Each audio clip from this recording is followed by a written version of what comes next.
தளிக்கோட்டை காமாட்சி அம்மன் கோவிலில் நடைபெற்ற கும்பாபிஷேகத்தில் திரளான பக்தர்கள் பங்கேற்று சாமி தரிசனம் செய்தனர்.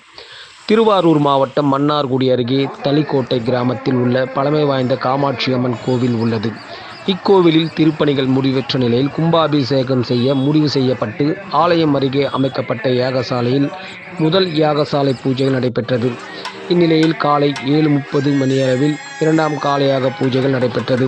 அதனைத் தொடர்ந்து மகா பூர்ணாகுதி செய்யப்பட்டு மகா தீபாராதனை காண்பிக்கப்பட்டது. பல்வேறு புண்ணிய நதிகளிலிருந்து கொண்டு வரப்பட்ட புனித நீர் அடங்கிய கலசங்களை சிவாச்சாரியர்கள் தலையில் சுமந்து மேளதாளங்கள் முழங்க கோவில் சுற்றி வலம் வந்து கோபுர கலசத்தில் புனித நீர் ஊற்றி கும்பாபிஷேகம் நடத்தி வைத்தனர். அங்கு வந்திருந்த திரளான பக்தர்கள் மீது புனித நீர் தெளிக்கப்பட்டது.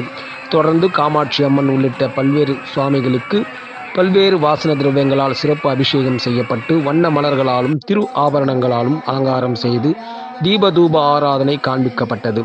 கும்பாபிஷேக விழாவில் சுற்று வட்டார கிராமங்களைச் சேர்ந்த நூற்றுக்கணக்கான பக்தர்கள் பங்கேற்று சுவாமி தரிசனம் செய்தனர். பக்தர்களுக்கு ஆலயத்தின் சார்பில் அன்னதான பிரசாதங்கள் வழங்கப்பட்டது.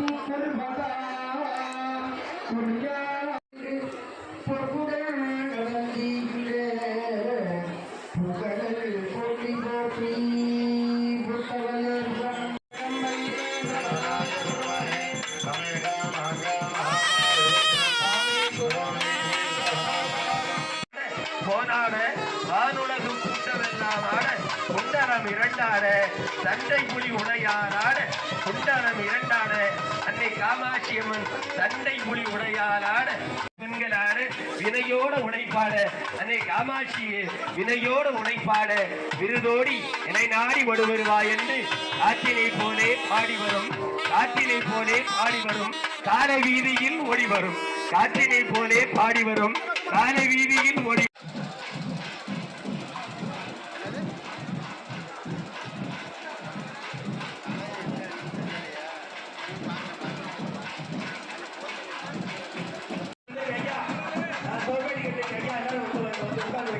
கலசத்தை